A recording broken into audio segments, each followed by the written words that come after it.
Koro mogero kamano kuom ketera mogi TV en sabirio marudu ching tarika par koda biro dwe mara uchiel higa ma ganero gi 20 duchieng ma bende thoth jintiere pacho kendo yuyo kaluwore kod nyasi mar Eid ul Adha. Ichame ka intiere kanya koro mogi e odiochieng ni machiegni yudo weche manyien magi weche maomiyo pek. Rais atabidi kidogo atuie radhi kwamba hatutaweza kukutana naye Jumanne hii, lakini tutakutana naye baada ya mkutano wetu ambao utafanyika Ijumaa wiki ijayo. Governors makadhod na mchumbi ramoni ogidhi romo gi jatend piny Kenya wi wacho hand muguka yagi kuongi rom gi jopiny. Paka wa sasa ile njia ya kutumia njia ya kuosha dhahabu ili tuwe na dhahabu yetu kwa mkono yetu bado haijapatikana. Mine maluoko mula Migoro nyiso luoro kaluwore kod midhiero mangima ma ikelo kod makiri magitiyogo. Ang'e kikaji safa kabiro kane noge wanga mane momiyo my stand is near usuri matacho on your pain on their cost of living to kaneno ka anyalo support. Jod bura mag ODM ramoni gi kore mar dhi kwedo paro mar chik mar omenda odiochieng' makinyi. Erokamano nyakoro mi kaka pile layo mag tudruok duto gin mago moyaw nyinga Ochieng Emmanuel bed kode chakruok nyaka giko. Jotelo mawuok e Omaroka kodagi yore romo ma jatend piny Kenya William Ruto mochano odiochieng' makiny mondo twagi weche maloro muguka. Jotelo go wacho ni nyaka gibag romo tich abich ma giwinj pach jopiny ka bende gimako chung' ni ohala mar muguka nyaka ketne chike kaluwore ni oserocho ngima to kod chenro mag rowere e gwengego. Jatend piny oluongo jotelo makadhodh nam chumbi kiny gitwagi weche mag muguka mathoth governors makadhodh nam chumbi ne olando ni gikumo e gwengego.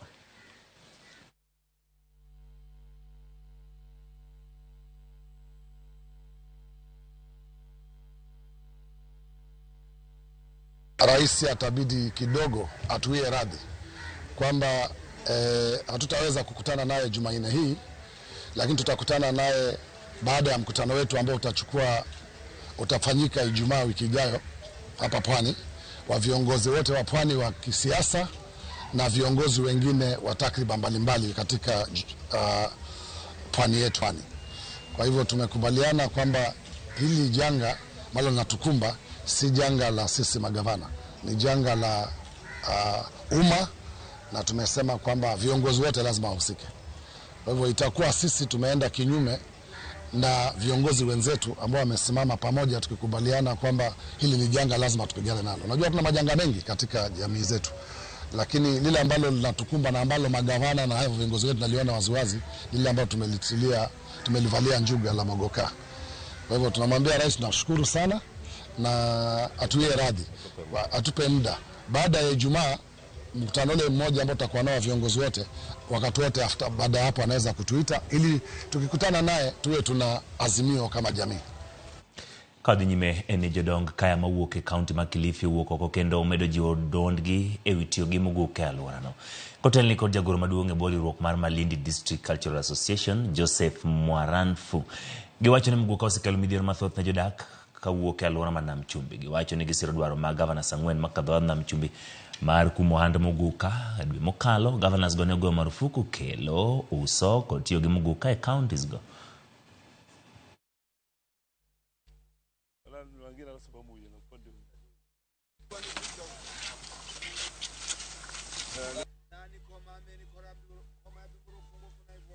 Sasa sisi kama wazee wa Kimijikenda tunasema hili jambo hatulipendi, tumelikataa na tunalipinga.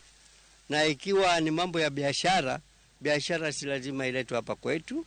Wao kama wanafikiri kwamba haya madawa hayana madhara, basi wauziane kule. Kenya ni nchi na kaunti 47 na hatuoni kwa sababu gani kaunti zetu 6 za hapa Pwani ni lazima ziletewe yale madawa ambayo yanawafanya watoto wetu kwanza wasisome, kwanza kizazi chao kipotee, na hata kuwafanya waingiwe na wazimu. Mwanadamu gani aliyoruhusiwa kutafuna miti, majani ya miti? Akitafuna majani ya miti tunamuita nini? Ana kichaa, ana wazimu. Ni mti halali kwa Kenya nzima, lakini kwetu sisi mti huu una madhara, na tunayaona kwa sababu vijana wengi sasa hivi wameathirika kiakili, familia zimevunjika, ile tunaita social fabric imeharibika kwa sasa hivi. Unakuta kwamba ni familia, lakini inapofika siku fulani kila mmoja anashika kafuko kake. Wakati mwingine kwa sababu ya ukosefu wa hela, baba ametoka na bedsheet, mama ametoka na sufuria, mtoto ametoka na, yani inaharibu. Jod bura mag duond bura mar ODM medo golo duond gi paro mar chik mar omenda mong'ere ni Finance Bill 2024. Makiny ne pedhi od bura ka gikoni jod bura wetegi kata gikonegi mowuok e riwruok mag siasa ma Kenya Kwanza. Mondo mi oriw gi lwedo e kwedo paro mar chik ma kamano, jod bura Mandhiwa Martin Owino gi nyawadgi ma Karachuonyo Adipo Kuome wacho ni paro mar chik mar omenda no rach kendo biro medo keto sigo mapek ne oganda jo Kenya po ni okadhe od bura. Giwacho ni kaka jod bura mag ODM gi riwruok mar Azimio chung margi en achiel kendo gimedo kwedo gi duol achiel paro mar chik ma kamano od bura. Gikone jowetegi ma Kenya Kwanza mondo paro matut kendo girangi pek ma oganda jo Kenya nigo kapok gikalo paro no. Realize this can't problem with pesa, but at the same time I do realize balancing duong kasana nikech and one of those ma ok duar ni mondo gojo piny osuri maloyo gima ginyalo timo ang'e kaka ji safa ka biro kane no ge wanga mane momiyo my stand is near osuri ma touch on your pain on their cost of living to kane no ka anyalo support wan wajumbe mar Azimio waseng'ado ni wan wadhi kwere koro gimodong' en ni wadwa ni mondo waket sense moko e wajumbe mag UDA ni oversight house opogore gi executive giwe nindo gi executive kocha gichung' kodwa kaka wabunge a low representation mawa emphasize mondo gigo gino piny kabisa. Ka wadhi nyime en jotuo mag kansa e kaunti ma Kwale okwayo piny owacho malo kod mar kaunti mondo metim puonj ma kinde ka kinde mondo med kwan mar ji mawuok oko mar timo piny momondo. Jotuo gi ywak ni nengo mar thiedho kansa sani oidho ok e pacho ka kende kendo winjo jopiny owacho chak manyore mag reso ngima oganda kapok tuo keto gi piny. Ne giloso bang' wuotho kuom kilomita 9 mar lando ni ji ber mar pim ma omondo mar kansa kaka achiel kuom yore mag konyo chako thieth machon mar geng'o midhiero mar tuo makama ma bende ifwenyo kok fwenye modeko. Na mimi ombi langu ni kwa ile kansa iko hapa Kwale hii ifunguliwe, itasaidia watu wengi. Kuna watu hawajiwezi, kuna watu wanatamani tu lakini matibabu yenyewe pia yako expensive. So kama tunaweza kusaidiwa hii kansa iwe free, watu watajitokeza kwa wingi. Na pia tupate watu wa kutuambia hivi watatulipia basi tuende huko mashinani tuende tukawaelezee watu kansa iko hii inapona, na mimi pia nimepona, mimi niko willingly kufanya hiyo kazi. Na pia tuko na cancer survivors kueleza watu wa kwamba kansa ikipatikana mapema inatibiwa, na pia kutoa mwelekeo ya vile watu wanapata shida ya kupata matibabu katika Kwale. So I landed at stage 3 kwa sababu walikataa kuni operate 3 times kwa sababu NHIF yangu ilikuwa declined. Kwa sasa naendelea na matibabu na inanigharimu na inanibidi nivuke ferry every single time. Nikizungumzia matibabu nazungumzia pia tests ambazo ziko in between. There are oncologists like that lazima nilipe. I pay not less than 4,000. Hakuna mahali NHIF inanilipia huyo oncologist. Hiyo ni pesa natakana nichimbe. Na wewe uko hapo nyumbani uliye na mtu anaugua kansa, kitu moja ningependa kukuambia, mtu huyo mpende, mtu huyo mjali wa familia yako. Akisema nisaidieni, simameni, na maana kitu inaitwa kansa ni kitu inahitaji upendo, ni uchungu mwili mzima kuanzia safari hadi hata umalize matibabu. Ni jambo linahitaji msaada wa serikali. Kawo kuno dhi gwenge ma Kajiado nyakwara mogweg nyamburko e boma ma Kajiado koro nigi luoro kaluwore gi medruok mar kwan kuo mag gige nyamburko gi chudhe ma e boma no kaluwore gi masira motimore machiegni e gwenge mag Saina. Jodak ma kono wacho ni osegol teyni nyamburko moingo 20 gino makoro osekelo ne gilal maduong'. Giwacho ni nyaka sani pok omaka chich moro amora miteno gi kuo mar gige nyamburko. Gwenge moko mosekwak gi midhiero makamano gin kaka Blue Sky kod Shapashina e kind mamoko. Jodak koro kwayo obila mondo tim nonro matut kendo kaw ne achijego okang' makare maneno ni kuo odok chien.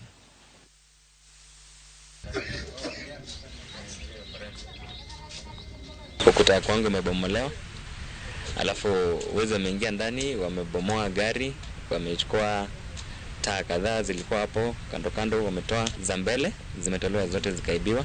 Taa nyuma pia wametoa kafungua wakaenda nazo. Na inaonekana ni watu wanajua wenye wanafanya.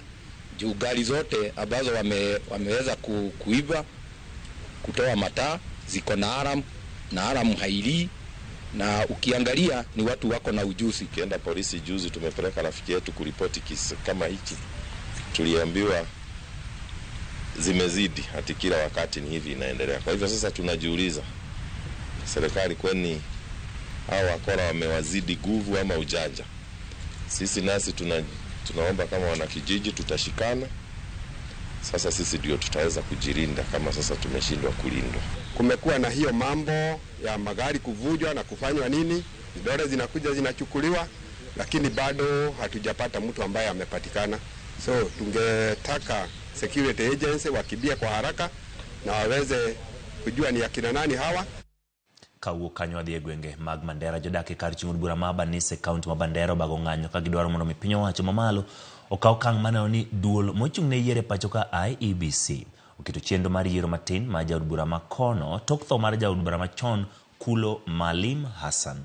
Jodago ywak ni bedo ni gionge kod jaod bura oseduoko chien chenro mag dongruok e gwengego kendo osekelo negi midhiero mopogore opogore. Jotelo mag gwengego koro dwaro mondo piny owacho mamalo tim lokruok ne chike mag IEBC mondo be jakom duolno thuolo mar keto chenro mag yiero.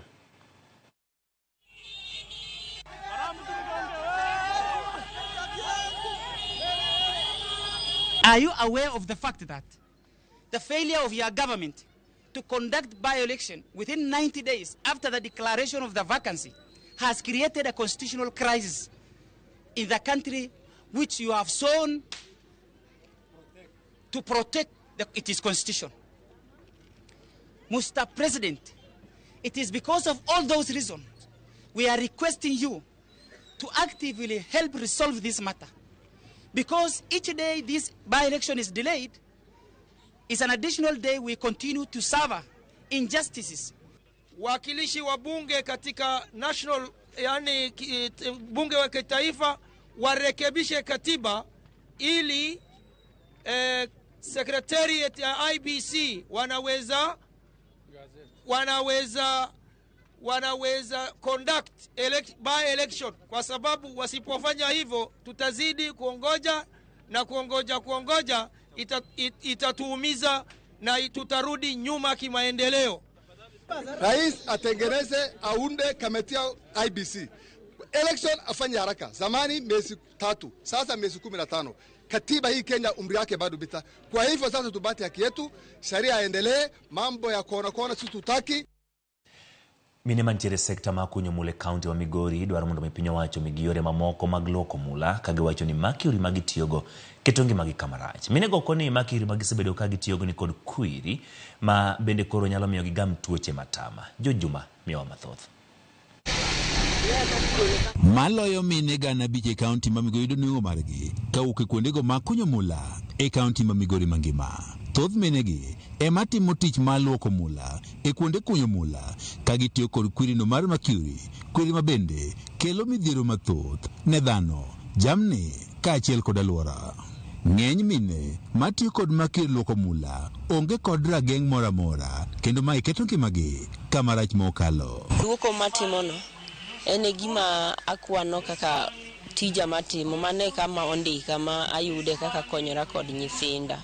Tiyo gi makuri, geng'ruok moro mar makuri onge, ila being ni wasebedo ka wadhi e trainings monyiswa ni mercury is dangerous to our lives. Koro wajomo osedhi wabiro to wanyiso jomoko. Moko kuom mine osewito ngimagi nikech tuoche ma itudo kod kwiri mar mercury magitiyo godo e kuondego ma kunyo mula. Ibro yudo ka samoro nikech mercury ok en gima ber gi ngima, gibro bet ka giyudo tuoche mamoko mane ok gichano, like cancer iwacho ni giyudo nikech mercury ma gitiyo godo seche duto. Eunice Atieno men chiel kuom mine ma osebedo serani mar kunyo mula kuom kinde mathoth. Wach nitiere mine ma osewito ngimagi nikech kwirini mar mercury ma gitiyo godo. Koro mama mane Teresa Rensak nyocho tho gi cancer ma already ne waseike because of cancer, nikech not in mind, and so many others. There was also a lady who died near my home kano dio timne post-mortem after death no yud ni chunyo kethre. Migori as a whole one ge mine mang'eny might be the processing part. Like kaka ing'eyo ni mine ng'eny gi gin gikonyowa weche ma ka wasedhi wakunyo to gibiro kendo gikonyowa mondo wa process mondo wayud dhahabu. Wan gi mine over 5,000 matimo gini to gima challenge ma gin go yudo wa gitime gi lwetgi nono gionge gi PPEs, protective gears ma nyalo tiyogo. Atieno wacho ni piny owacho pok omiyo gi yore mamoko mar luoko mula mondo koro giwere kod tiyo kod mercury maketo ngimagi kama rach mokalo. Gima sirikal onego tim ni up to this moment nitiere these NGOs ma wacho ni nitiere new technology monego koro ginego gitem mondo mi gidonjie wach ni kendo mondo timre mapiyo mondo new technology obi. Tend jokuny mula e kaunti ma Migori wacho ni gisetemo keto kenge mathoth mar rito ngima jokuny mula ma oting'o puonjo jokuny mula e yore mag geng'ruok e kinde mag tiyo kod mercury. The government pok omiyo alternative lakini kaluwore kaka wasebedo kuwuoyo wan gi hope ni gidhi miyowa gine kapok higani orumo wadhi bedo kuonde mwanyalo time bedo gi free mercury recovery ma higani kapok higani orumo. Akoro wabiro tiyo gi yo machielo mopogore gi tiyo gi mercury moseyudo ka inyo ngima dhano kata mana inyo ngima chiaye nikech chemical ni dhi nyaka e aora kama rech chame to wambe wachamo rech kama dhok modhe pi kaeto dhok be hinyore ma biro kelo na konyruok maduong' e Migori ka. E higa mar 2013 piny Kenya en achiel kuom pinje manoketo kokgi e winjruokno ni gidhi manyo yore mamoko mar luoko mula kendo giwe tiyo kod mercury, winjruok mane otim e pinyno mar Japan ma bende ong'ere kaka Minamata Convention. Higni maromo 10 osekalo, kata kamano mae koro pok oket e tim kod piny Kenya. Penjo maduong' en wabiro rito nyaka karang'o mondo ko warit ngima jogo eko mantie kuondego ma kunyo mula. George Juma, Ramogi TV, Migori. Erokamano George Juma kuom report machal kamano kuok e gwenge mag Migori kotenore kod tiyo kod mercury mabende koro ywago kod jogo. Doma pacho kwa mondo mi orid kendo kas buche mag jogo motwe kuonde twech kaka yuduoko chien dhungruok mantiere kuonde twech. Magi nyowachi gi moko kuom jotelo e pacho ka inde buo mabende wuok Kisii e nyasi madhi alo chieng' uone piny mangima kama jaod bura mar kaunti ma Kisii Donya Doris. Lero nitiere dwaro mar bero lwasi mar kuonde twech e pacho ka kendo chiwo hocho ne jogo mantie twech. Ne gichiwo mich ne jogo ma otwe machalo kaka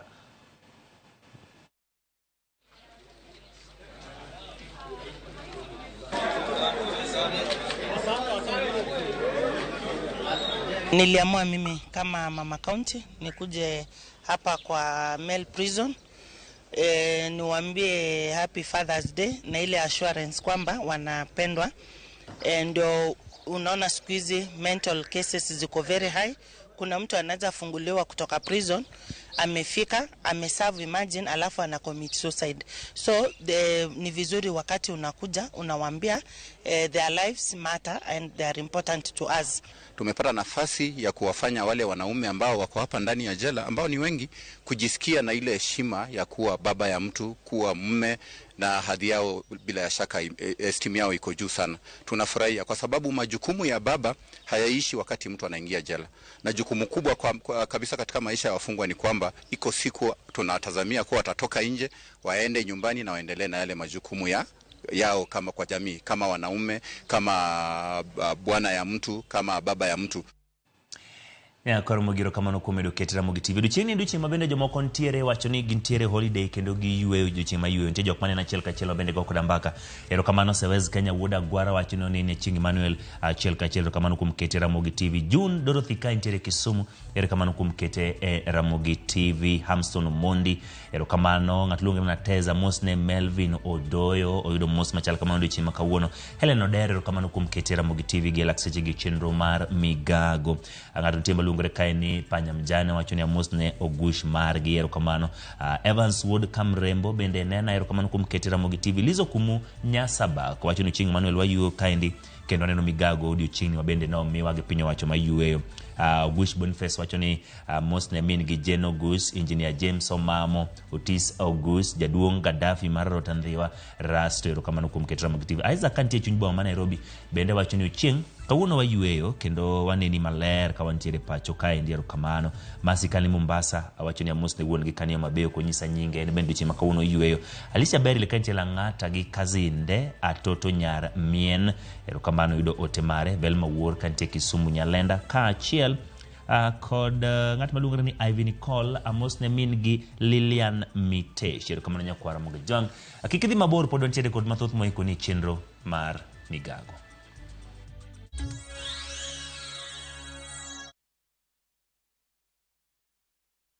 Experience the beauty of Kenya through exciting bush safaris by grabbing the 30% discount exclusive to View Travel clients. At Samburu Sopa, you'll wake up to the panoramic views of the vast Samburu shrub land and hills, have breakfast in the bush as you enjoy thrilling game drives. All this for only 20,000 Kenya shillings for a 3-day safari. Explore Amboseli at the luxurious Amboseli Sopa Lodge as you wake up to stunning views of Mount Kilimanjaro. Experience wildlife through game drives as you immerse yourself through their culture and heritage. All this for only 21,500 Kenya shillings for a 3-day safari. Are you ready to relax in the wild? Then enjoy these discounted rates from View Travel on our guaranteed weekend departures to Kenya's exotic bush destinations. Call 0703-254-254 or visit viewtravel.com and book now. View Travel. Dream, explore, discover. Hi. Ngozi yako ina glow. Nilijipaka mafuta leo asubuhi nikikam lakini skin yangu ishaparara and it looks so dull. Sis, see it's the new Nice and Lovely Lemon Extract Body Lotion. Hiyo ndo secret yangu to a moisturized and bright skin. Usimix. New Nice and Lovely Lemon Lotion, enriched with vitamin C and sunflower seed oil for 48-hour nourishing glow and brighter skin. Try Nice and Lovely Lemon Lotion today.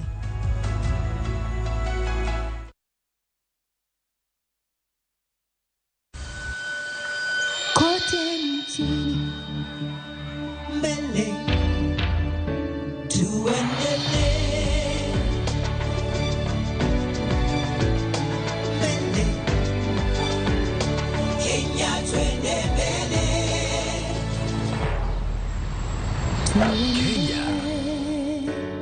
Twende Mbele. NCBA. Go for it.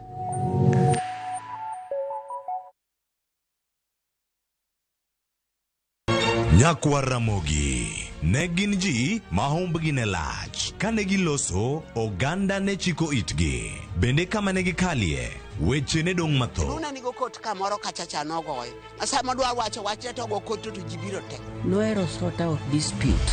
Kata kamano oganda osepenjo ni gin kanye to gitimo ang'o to mosenindo anyuola gi paro gi nade Igni mose kalo ne gin jok ma ideo to kata mana sigand gi bende ne wuoro gisani awuok oko mar manyo gi kata mana anyuola margi mondo wami mathoth kama gintiere to kod gino magitimo. Riuri kod Walter Nyambaga ka okelo ni chenro mar gin kanye tich ang'wen saa 3 otieno. Kik bai.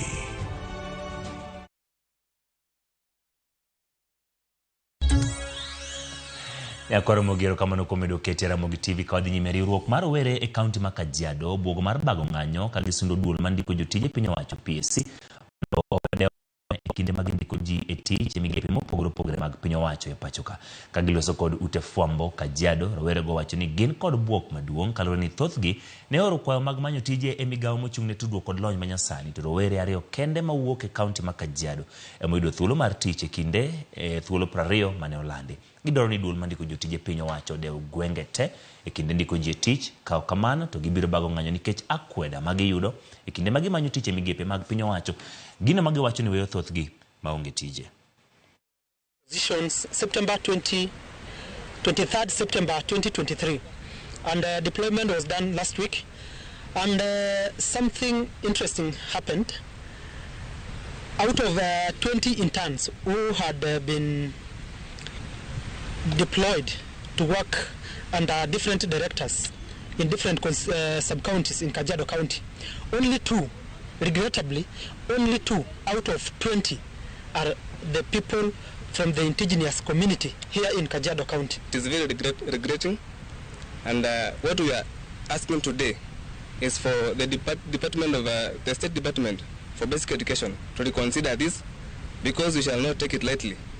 Because we have tried to check across other counties, although the information they are holding back the information, but we are very sure that there are none or very few posted. Kuna vijana wengi wameapply hiyo kazi na hawakupata kazi. Kama mwezi ingilia kama serikali, we will take action as the youth leader. Kawergi magweni jod bura makip Kelion East jagoro makupete county makericho kachiel gi nyawadgi mariruok ma jopuonj mana to kod duol mandiko jopuonj TSC mondo mi duoke tich jopuonj 742 manyocha oriembi e tich bang' ng'anyo mane obagi e pachoka. Jotelo gikoni piny owacho seche omenda mandiko jopuonjgo e yo mongirore kendo kowinjore wegi oko e kinde ma jowetegi to rito mondo mi ondikgi e yo mongirore. Riwruok ma jopuonj makupet motelo ne osingo mar kawo okang' ne duol mandiko jopuonj TSC poni ok giduoko jopuonjgo e tich.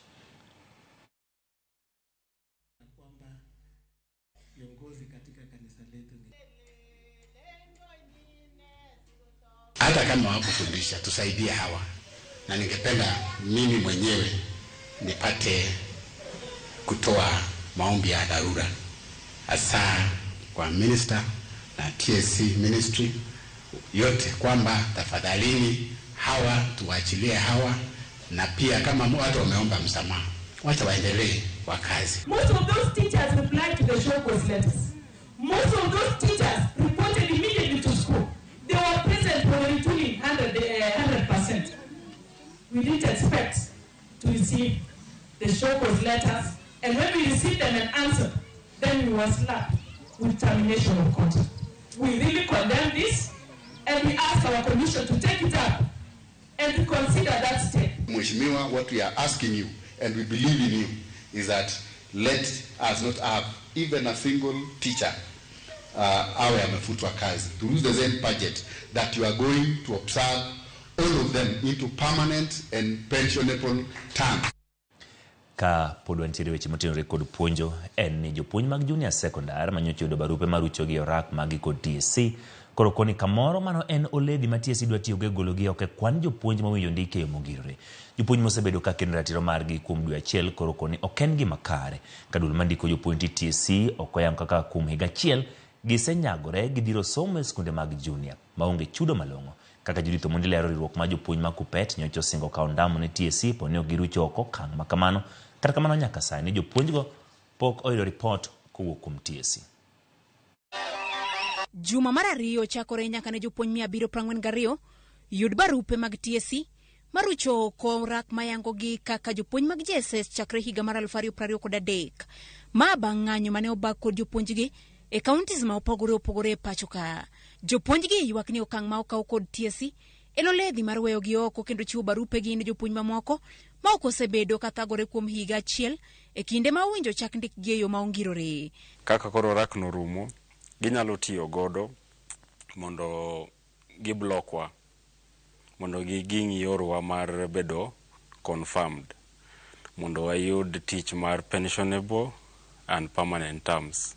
Monego beni koro chakore sasa nikech budget nose som.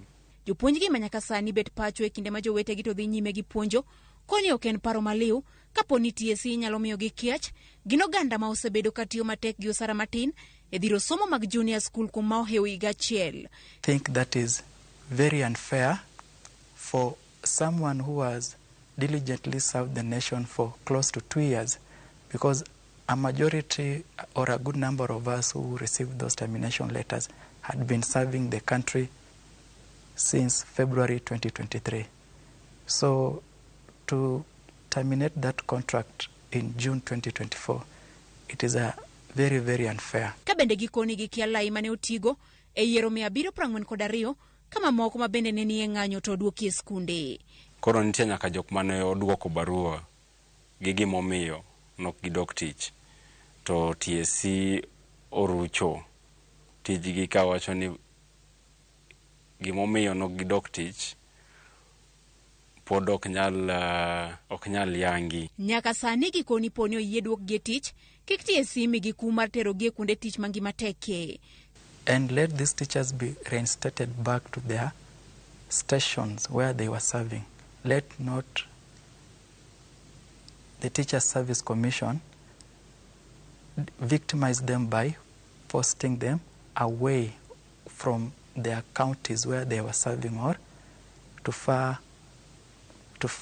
to a different region. Jumachiel ma okalo riwruok mar jopuonj mar Kuppet ne osingo kawo okang' mager ne duol mandiko jopuonj TSC poni ok giduoko jopuonjego e tich, kata bed ni nyaka sani jopuonjgi pok oyudo ripot moro amora mar TSC maduoko negi geno.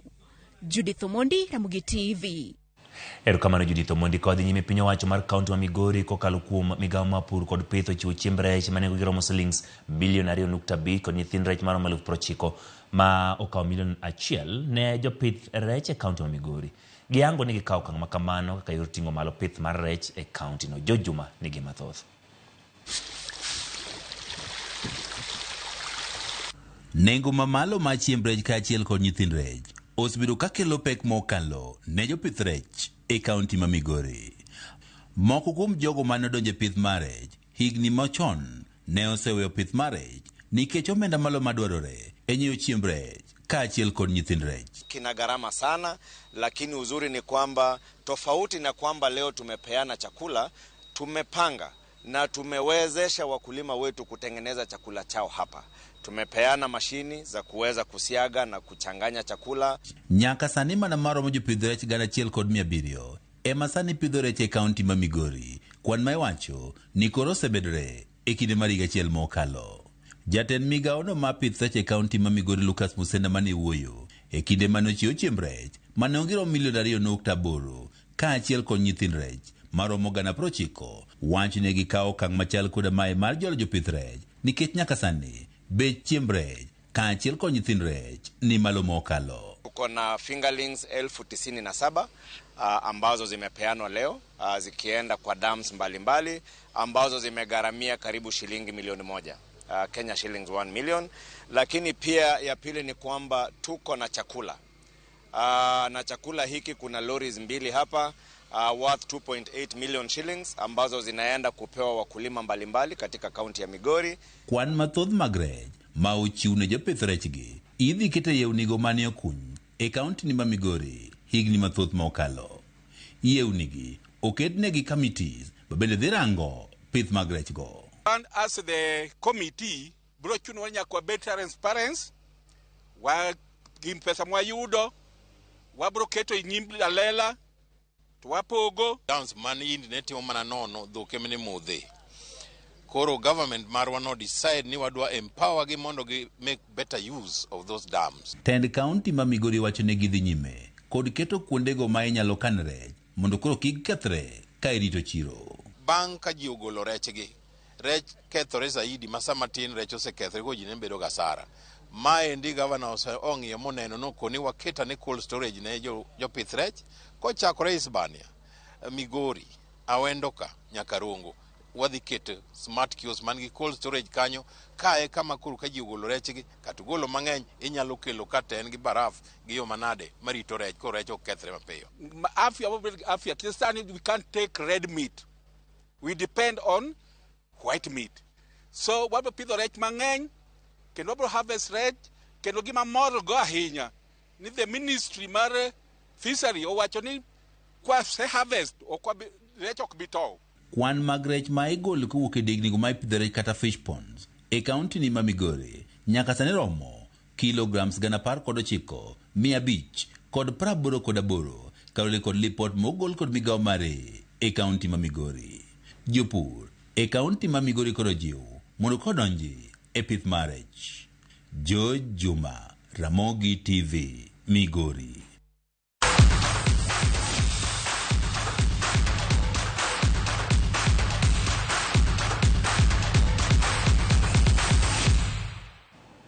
Tim mar Uingereza ma en achiel kuom timbe maliekore nigi mbii mar kawo okombe mar Euro ma higa mag 2024 mano tim mar